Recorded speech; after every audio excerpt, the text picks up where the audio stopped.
Tantor Audio, a division of Recorded Books, presents The Brainwashing of My Dad, How the Rise of the Right-Wing Media Changed a Father and Divided Our Nation, and How We Can Fight Back, by Jen Senko, narrated by Janet Metzger.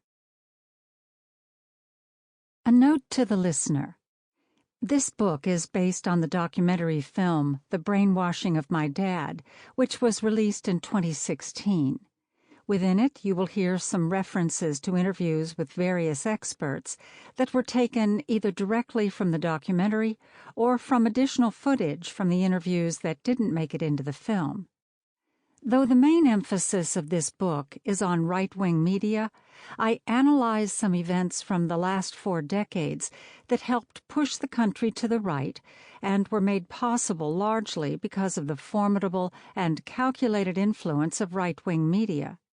I argue that these events were flashing warning signs we failed to address as conservative extremists changed the very face of the Republican Party in service of the interests and agendas of a small number of influencers intent on gaining wealth and power at the expense of the vast majority of Americans. The most powerful tool the extreme right has used to accomplish their goals over the past 40 years has been right-wing media. My experience watching my father, once a liberal Democrat, become more and more entrenched in conservative talk radio and Fox News — quotations are mine, the programming on Fox can usually barely be classified as real news — showed me there is nothing more dangerous and destructive than a media monopoly with a political agenda creating an echo chamber.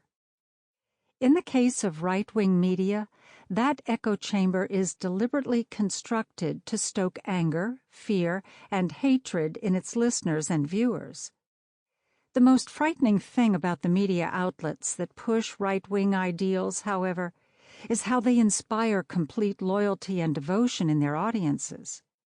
After he discovered ultra-conservative talk radio host Rush Limbaugh, my dad became 100% devoted to Limbaugh and his school of thought. And once Fox News appeared on his TV, he never wanted to turn it off. Without access to any other news sources, he lost his ability to think critically and question the lies he was being fed. The events I describe in this book should have served as red flags, indicating the changes and division right-wing media was fostering in our society. As of this writing in 2020, objective facts no longer mean much, and most Republicans of today are not the old-school Republicans of yesteryear with their adherence to fiscal conservatism and conservation. The majority of the Republican Party today is complicit in the dismantling of the checks and balances in our system of government, the resurgence of white supremacy, and the unabashed and coordinated power grabs that have defined the political landscape of the past 4 years. Their radical ideology does not represent the views of most Americans and has become a chillingly real threat to our democracy. In The Brainwashing of My Dad, I first refer to these extremist Republicans who have adopted a far-right brand of libertarianism as New Republicans. This new interpretation of Republican values really started to take hold during the years when Newt Gingrich was Speaker of the House, as the Republican Party abandoned their interest in bipartisanship and began to be more openly vocal against social safety net programs, child labor laws, immigration, energy regulations, and civil rights. Also cropping up during the Gingrich years were what I will call New Democrats. These Democrats signed on to corporatism, free market ideology, free trade, deregulation, and other conservative ideals in an attempt not to be left behind with the conservative turn the country was taking. Still, many Democrats sincerely and with good faith sought to find common ground with their New Republican colleagues, unaware or in denial that the New Republicans had changed the rules of engagement. Later in the book, as the Republican Party continues its shift to the right, especially with the creation of Fox News, I changed the label from New Republicans to Cult Republicans. Cult Republicans share many of the characteristics of people in a religious cult. They subscribe unquestioningly to all the beliefs held by their media choices and their leaders, oblivious as to whether those leaders have their best interests in mind or not. Mostly not. Under Donald Trump's administration, cult Republicans dominated the political landscape, encouraged by a president who constantly lied to the American people, incited violence any time he felt it politically protected his power, and compromised not only America's reputation worldwide, but our national security. Right-wing media supported him every step of the way, disguising his demagoguery as populism and normalizing his pathological behavior to the point that each new scandal broke a little more gently than the last. This is a dangerous road to go down. In the end, the message I hope listeners take away from this book is that no matter what political party you affiliate with, think carefully about the media you consume. Engage with a variety of news sources. Question what you hear, especially if the content triggers emotions such as anger or fear. Invest in independent media outlets. It would behoove us all to think deeply and gather knowledge before making up our minds about the big issues our country is grappling with. We all need to shift to the side of truth and demand it from our media. Let's join as one and fight for the common good and for the soul of our country. Introduction. What happened to Dad? Once upon a time, there was an average American family living in an average American town. After the family moved to a new state, the father left his carpool and began a long solo commute to work, and gradually he began to change. He looked the same, he dressed the same, but something was very different. But this isn't a story about just one man. It's the story of a media phenomenon that changed a father and divided the nation. My family's kitchen in the 1960s looked like many other Americans: scratched linoleum flooring, wooden cabinets with metal handles, a yellow rotary dial phone hanging on the wall by the bread box, its coiled cord stretched and loose from me pulling it taut to try to get some privacy during my long conversations with my girlfriends. The kitchen was always warm and full of the smells of whatever my mother had been cooking. One afternoon, shortly before my 7th birthday, I was sitting at the Formica kitchen table, drawing horses, as I often did. It was late in the day. In about an hour, I expected my dad to come home, and I would proudly show him my drawing.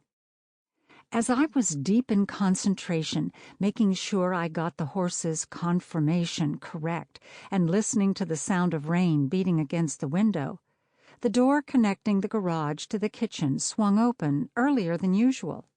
I looked up, surprised, and smiled as Dad stepped into the kitchen, his dark hair plastered to his head, revealing his slightly receding hairline.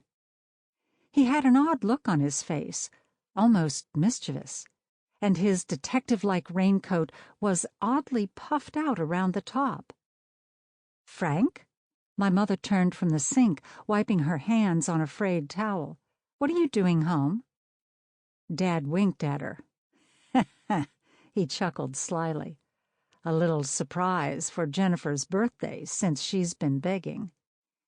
Before he could finish his sentence, the bulge under his raincoat wiggled, and out popped the head of an adorable puppy, shaking his ears and reaching up to lick my dad's chin with a small pink tongue. "What? Oh, Daddy!" I screamed and leaped out of my chair, dancing around my dad as he extracted the puppy, which I named Streak because of the thin white streak on his chest, from his raincoat and placed him in my arms. I couldn't hold him long because he wiggled so much. I put him down on the floor where he jumped and wiggled some more. He was as excited as I was. My 2 brothers and I had been begging for a dog for months. Dad loved animals, but he and my mom weren't sure we were responsible enough to take care of a pet. My mother was clearly surprised by the new puppy and maybe just a little annoyed that Dad hadn't discussed it with her first. But I barely noticed as I sat down on the floor and let Streak lick my face, breathing in his wet dog smell and practically crying with ecstasy as Dad looked down on us, his face creased with the huge smile that he wore so often throughout my childhood. I thought, I have the best dad ever.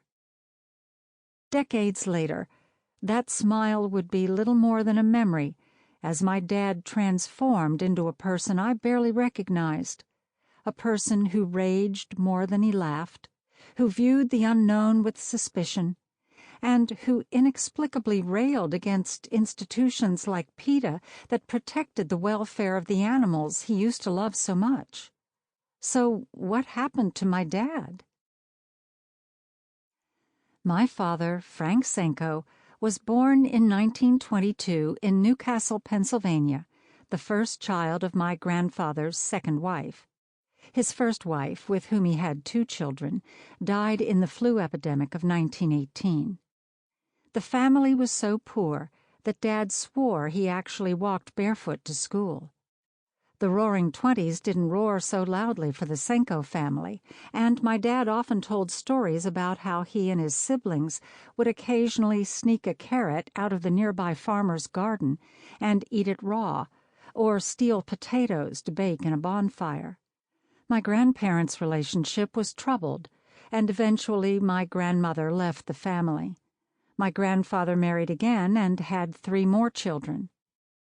By the time my father was a teenager, Hitler had come to power in Germany. Dad enlisted in the army as soon as he turned 18, despite the fact that his job in a factory manufacturing ammunition for the war allowed him a deferment. All his buddies were going overseas, and he wanted to join them. As he put it, America was fighting the Nazis and everyone wanted to kick their ass. He served as a medic in World War II, returned home, and went to college on the GI Bill, earning his master's degree and becoming an electronics engineer. A few years later, he and my mother met in New Jersey and married a year or 2 later. My mom had a son, my brother Greg, from a previous marriage, and I was born on June 23, 1954. On the surface, Dad was living the American dream, but he quietly struggled with his new identity as an electronics engineer and as a husband, father, and provider. His own upbringing had provided no such role models or experience in the social norms of the middle-class life he now inhabited. His poverty-stricken childhood and unsettled home life steeped in old-world Eastern European culture left him ill-prepared to fit in with the other guys he worked with, who had martinis at lunch and knew which fork to use in fancy restaurants. However uncomfortable he may have felt among his co-workers, at home with us kids, my dad was in his element. He talked to us in funny voices and created a mishmash of words from different languages, including German, Ukrainian, and Polish, that only we could understand. One of his best tricks was to burp the entire sentence, "All right, Louie, drop your gun." Whenever someone would ring the doorbell, he would announce, "He just left." No one knew why he said things like that, but he thought it was hilarious. I guess like a lot of dads, he was a horrible joke teller, but he didn't need jokes. He was funny without trying.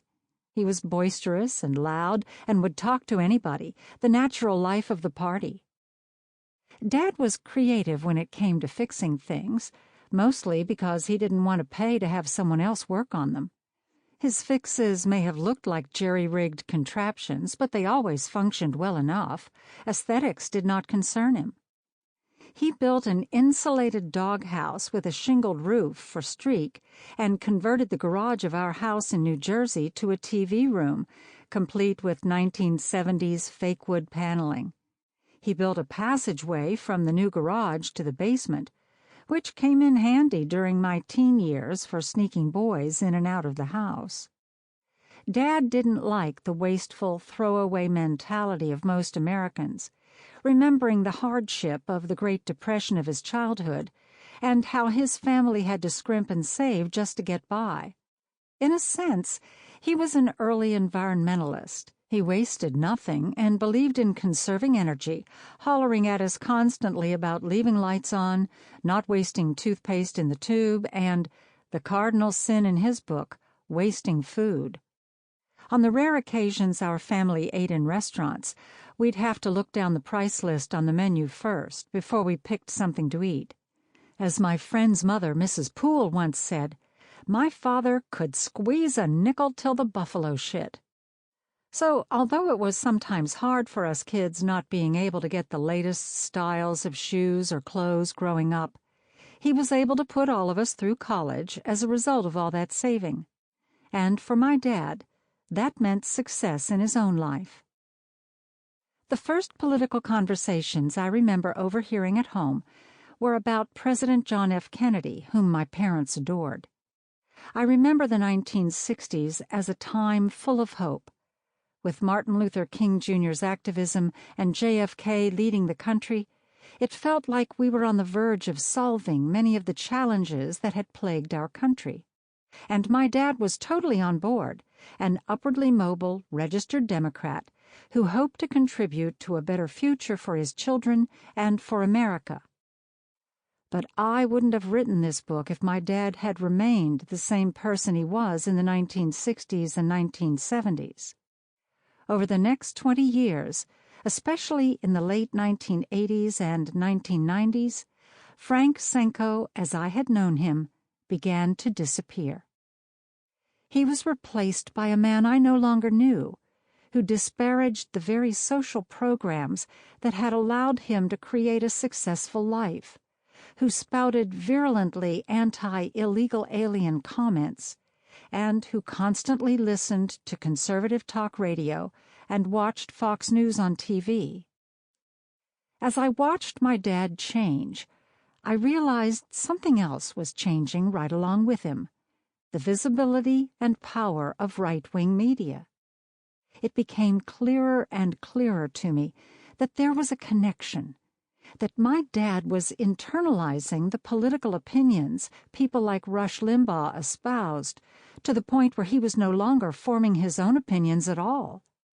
He became a parrot of the right-wing media he immersed himself in, repeating conspiracy theories and blatant lies verbatim. And he turned his volcanic anger on anyone who dared to voice a different opinion or fact-check some of his claims. Disturbed by what I saw happening to my dad, I started researching the right-wing media outlets that began gaining power in the late 1980s and gathered momentum with each carefully calculated lie that fell from the mouths of talk show hosts and news anchors. I soon realized that not only were the radical talk radio and news shows my dad was addicted to changing his beliefs in fundamental ways, but they were specifically intended to do so.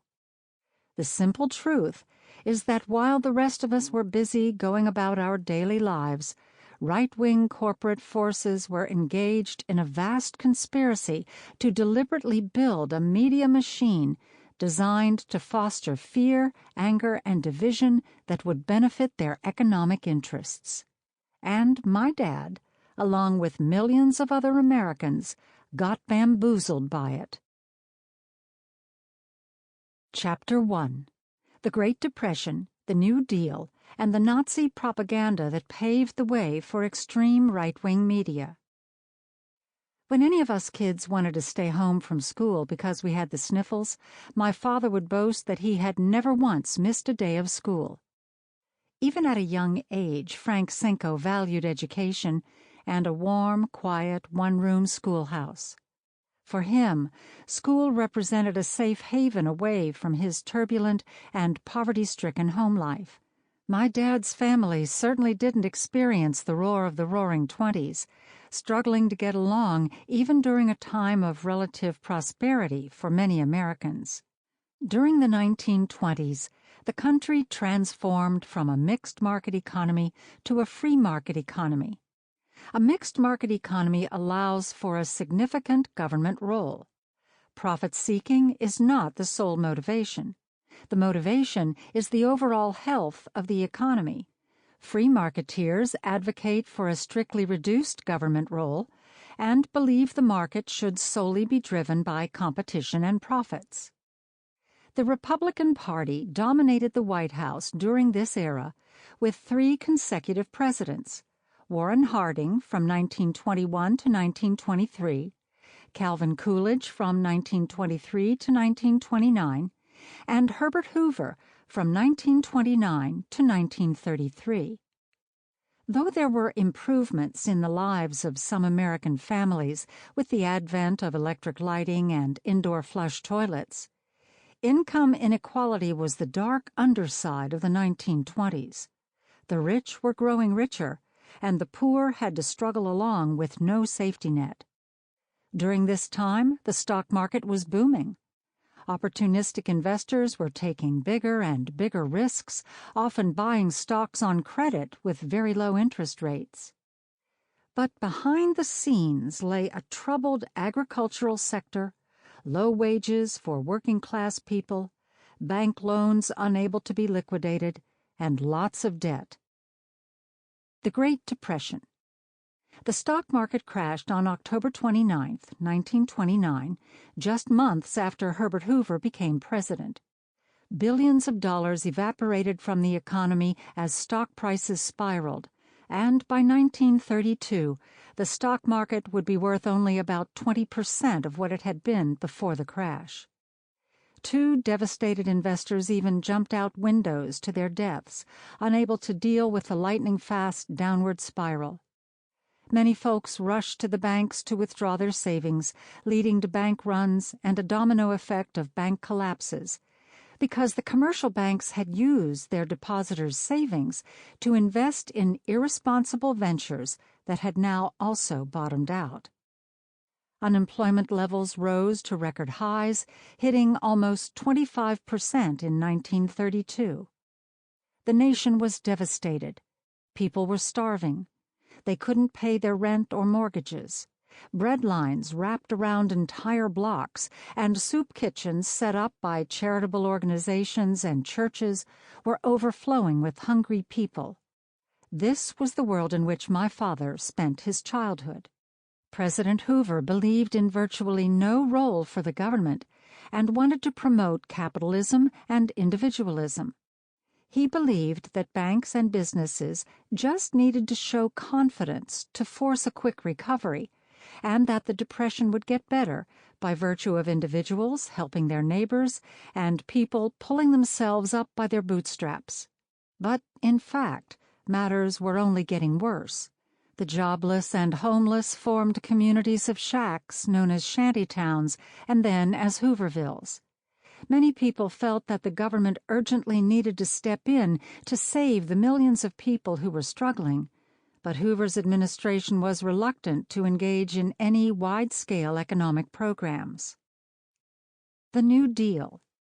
By the time Franklin Delano Roosevelt was elected in 1932, the country was ready for change.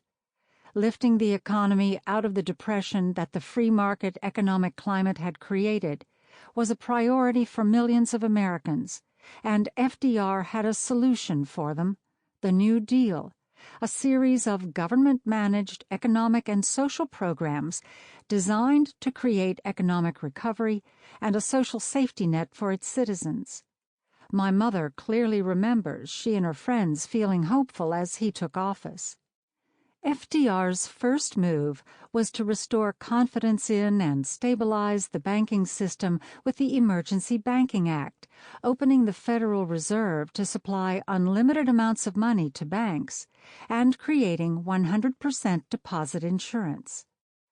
Although this governmental control over banking was controversial at the time, it went a long way in reinstating the public's trust in banks and slowing the economy's downward spiral. Within his first 100 days in office, FDR established the Federal Emergency Relief Administration, which spent $500 million on soup kitchens, blankets, employment initiatives, and nursery schools. Some of the other projects created construction jobs, supported professionals in the arts, educated workers, and gave jobs to nearly 500,000 women. Some of the many programs FDR's administration enacted in this time period include the Civilian Conservation Corps, which gave unemployed men jobs working on conservation projects in national parks and other natural areas, the Agricultural Adjustment Administration, which supported farmers, and the Public Works Administration, which spearheaded the construction and maintenance of roadways and bridges across the country. Little by little, FDR's New Deal started America on a new path toward equality and growth. Many of the laws and institutions we take for granted today, including things like Social Security, can be traced to the New Deal era. FDR's expansive vision of a supportive government that extended opportunities to its citizens allowed for more federal intervention to help banking, agriculture, and public welfare. It provided social safety nets, gave GIs the opportunity to get an education or housing, and much more. The people loved these programs, while the free marketeers called it socialism. Very significantly for the discussions we'll explore in this book, FDR signed the Communications Act into law in 1934. To avoid a monopoly on media and undue influence by any one company or person, this law regulated radio, telephone, and telegraph communications by limiting ownership and cross-ownership licensing. FDR had the foresight to be concerned about how much influence media could have on people, largely because he could see the alarming creep of right-wing propaganda going on in Germany. He believed consolidated media ownership could be dangerous for democracy. Boy, did he prove to be right. The Communications Act also determined that technology was an interstate good, like railways and highways, and should be monitored and regulated as such. To implement the Communications Act, the Federal Communications Commission, FCC, was created. The FCC's duty was to issue licenses and frequencies to radio operators and to bring order to the burgeoning new industry. They determined ownership by what best served the public interest, requiring diversity in ownership, political discourse, hiring, and programming. Companies broadcasting content considered obscene or profane could be penalized. As such, the FCC had the responsibility of educating the public on the dissemination of news and centralized all the authority pertaining to news and media in the United States. Not everyone agreed with FDR's regulatory approach, but the success of the New Deal was impossible to deny. Day by day, month by month, the United States clawed its way closer and closer to economic recovery, bolstered by FDR's liberal programs, again deemed socialistic by his critics, and focus on benefits for everyday people. He easily won a second term in office. In FDR's acceptance speech for his 1936 nomination, he introduced the term economic royalists to describe the super-rich who wielded enough wealth and power to directly influence American policies. Economic royalists fought against social safety net programs, partly because these social programs were partially funded by levying higher taxes on the rich. This resistance to tax-supported social initiatives would continue for the next several decades and remains a hallmark of today's Republican Party. FDR went on to serve over 3 terms as president, the only president to be elected 4 times until his death in 1945. His unmatched popularity was due in large part to his refusal to allow the ultra-rich to dictate the shape of America. Sample complete. Ready to continue?